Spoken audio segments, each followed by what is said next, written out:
En reiteradas oportunidades hemos escuchado que el Estado detenta el monopolio de la fuerza legítima, que su función originaria es garantizar la seguridad y el orden público. Sin embargo, hoy resulta evidente que el Estado de Chile no tiene la capacidad de cumplir esa tarea. No garantiza la seguridad de los ciudadanos ni es capaz de mantener el orden en las calles. Y ante ese fracaso es legítimo y urgente preguntarse cuál es el rol que le corresponde a la sociedad civil, es decir, de qué forma podemos contribuir a nuestra propia protección y a la de nuestras familias cuando el Estado ya no da abasto. En ese marco hay un tema que incomoda y que ha sido abordado generando una confusión deliberada: la legítima defensa. En el debate público, autoridades y voceros del gobierno mezclan conceptos distintos como autotutela y legítima defensa para cubrir con un manto de reprochabilidad esta última, la legítima defensa, y así justificar restricciones que la vuelven en la práctica cada vez más inviable. Pero no es lo mismo tomarse la justicia por las propias manos, autotutela, que repeler una agresión ilegítima, legítima defensa. Aún así, este derecho se ha visto debilitado, restringido y en muchos casos anulado al limitarse el acceso legal a los medios necesarios para ejercerlo. Y eso es precisamente lo que ha hecho el Estado en el último tiempo y en particular el gobierno de Gabriel Boric: avanzar en el desarme civil, amparado en una narrativa peligrosa que muchos han asumido sin cuestionar. Esto no es un asunto menor. En 2023, el 52% de los homicidios en Chile se cometieron con armas de fuego, es decir, 649 de un total de 1.248. No sabemos cuántas de esas armas eran derechamente ilegales, pero sí sabemos que, primero, el 41,7% de los asesinatos se cometieron en contextos vinculados a delitos o crimen organizado. Y, segundo, que según Ancina Lab, al observar las armas inscritas robadas, extraviadas o hurtadas en relación con los decomisos, se aprecia que un número menor de las armas decomisadas corresponden a esa categoría, es decir, a la categoría de armas inscritas, robadas, extraviadas o hurtadas.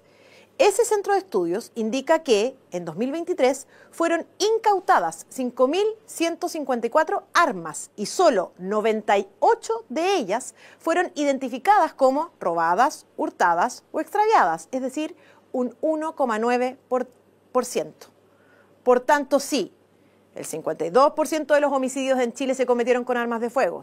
Si el 41,7% de los asesinatos se cometieron en contextos vinculados a delito, el crimen organizado, y solo el 1,9% de las armas decomisadas fueron armas inscritas, robadas, extraviadas o hurtadas, es razonable concluir que en 2023 la gran mayoría de los asesinatos cometidos con armas de fuego se ejecutaron con armas ilegales. En consecuencia, no estamos hablando de hechos aislados, sino de una ola sostenida de homicidios armados que revela la incapacidad del Estado para proteger la vida de los ciudadanos y su fracaso en controlar el tráfico ilícito de armas. Todo esto mientras se debilita la legítima defensa de los chilenos y se confunde a la opinión pública con diagnósticos errados y políticas que restringen nuestro derecho a defendernos. Frente a esa realidad, el Ejecutivo ha optado por un camino ideológico y profundamente equivocado: desarmar a los ciudadanos honestos. El razonamiento del oficialismo es más o menos así: si hay muchas armas en circulación y muchas se usan en delitos, entonces hay que reducir la cantidad de armas, incluyendo las legales. Pero eso parte de una falsa relación de causalidad. Es como si, al constatar que se venden antibióticos ilegalmente en ferias libres, por ejemplo, el Estado decidiera dejar de importarlos o prohibir su venta en farmacias, incluso con receta médica. El problema no son los antibióticos, es el contrabando y la venta ilegal. Con las armas pasa exactamente lo mismo. Entre paréntesis, a propósito de la discusión presidencial, ¿sabían que en Chile es más difícil cumplir con los requisitos para inscribir un arma legal que con los requisitos constitucionales para ser elegido presidente de la República? Para inscribir un arma se exige ser mayor de edad, no tener antecedentes penales, aprobar pruebas teóricas y prácticas, pasar una evaluación psicológica, justificar el uso y someterse a una fiscalización periódica, entre otros requisitos. En cambio, la Constitución solo exige que quien aspire a la presidencia sea chileno, mayor de 35 años y que tenga derecho a sufragio. Para ser presidente no se exige acreditar capacidades físicas ni psicológicas, ni cumplir ningún otro filtro adicional.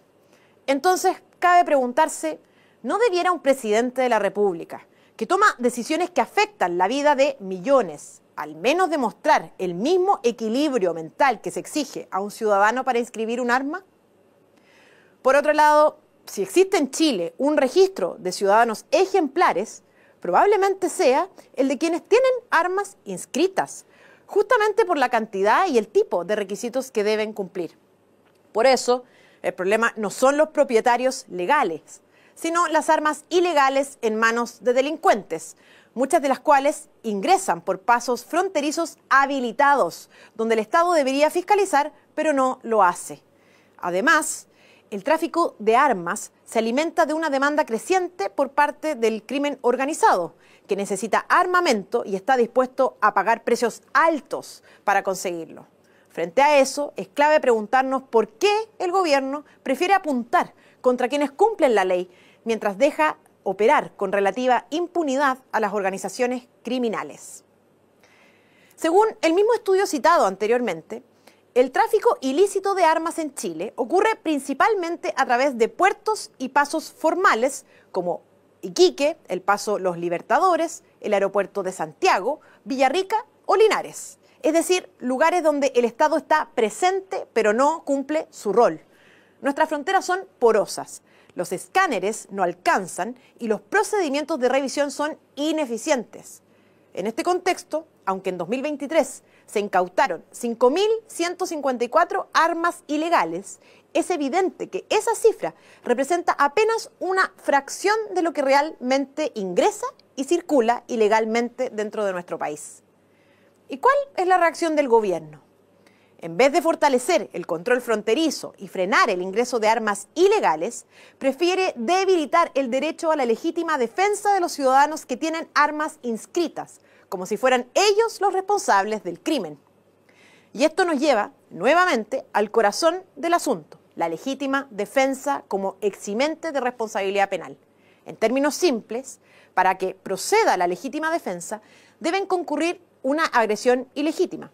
Debe usarse un medio racional para impedirla o repelerla, y quien se defiende no debe haber provocado la agresión. Ahora bien, ¿cómo se supone que alguien se defienda de un delincuente armado si no puede acceder legalmente a un arma?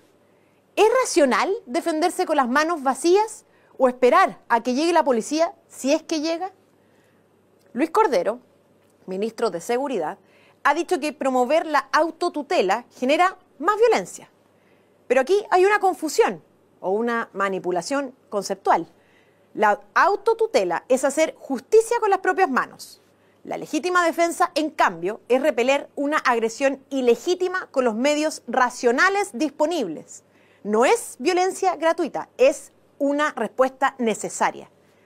Y sí, por supuesto que una víctima que se defiende genera una situación más violenta que si no se defiende.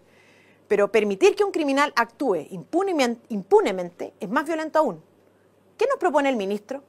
¿Que nos dejemos agredir sin resistirnos para que las estadísticas y la violencia no sea peor?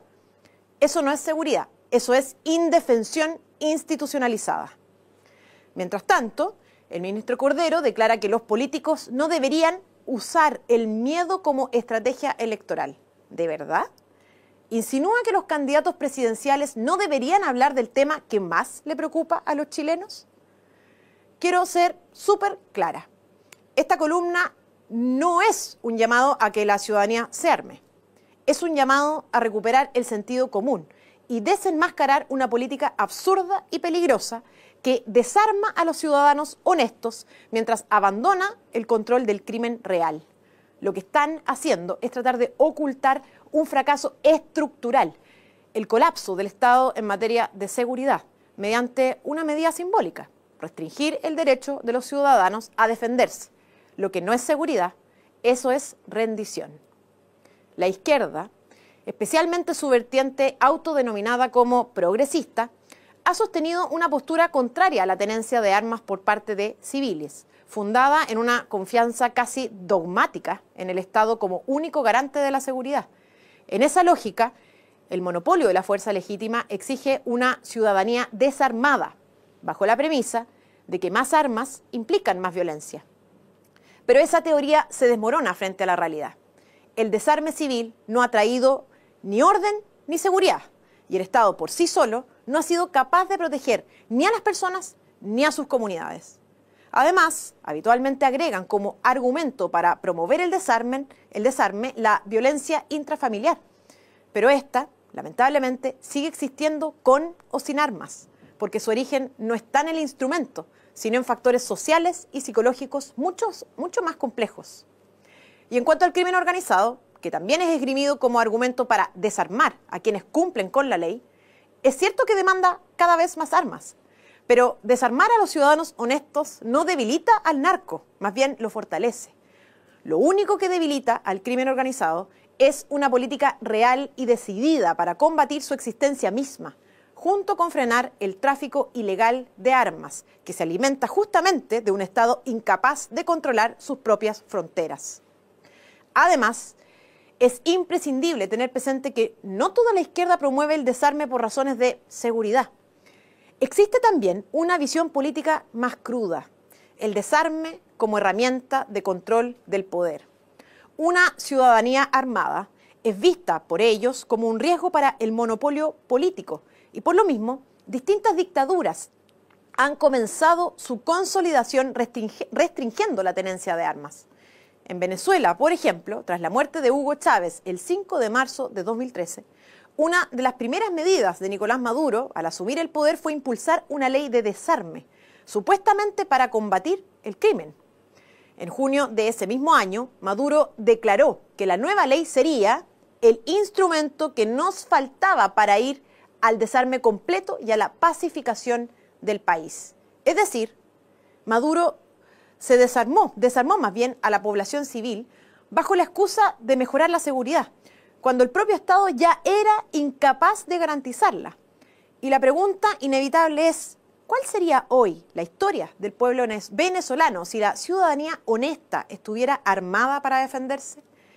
Porque mientras se desarmaba a los civiles, las milicias afines al chavismo siguieron operando con armamento, protegidas por el poder político. Esa lógica no es nueva. La Unión Soviética, Cuba, China, Nicaragua y otros regímenes comunistas también promovieron el desarme de la población, particularmente de los opositores, mientras el aparato del partido conservaba las armas por si las moscas, como estimó en su momento que debía hacerse en 1991 Luis Corvalán, ex secretario general del Partido Comunista de Chile. En resumen, el desarme no siempre busca paz, más bien busca obediencia. La legítima defensa no puede quedar en el papel. Si el Estado no da abasto, la sociedad civil debe, al menos, tener el derecho de proteger su vida, su propiedad y a su familia. Lo demás, lo que dicen desde la autoridad, son excusas, ficciones y justificaciones para una política que favorece al delincuente y deja indefenso al ciudadano honesto. El verdadero dilema no es entre más o menos armas, sino entre una ciudadanía sometida y una ciudadanía capaz de defenderse. En un país donde el Estado ha fracasado en su tarea más básica, proteger a los inocentes, no se puede exigir pasividad a quienes han perdido tanto, menos el derecho a defender su vida. Desarmar a los ciudadanos honestos no es política pública, es negligencia disfrazada de virtud. Y mientras el gobierno insiste en seguir por ese camino, los delincuentes celebran, las víctimas se multiplican y la sociedad civil queda cada vez más indefensa. Opinión en Bio Bio.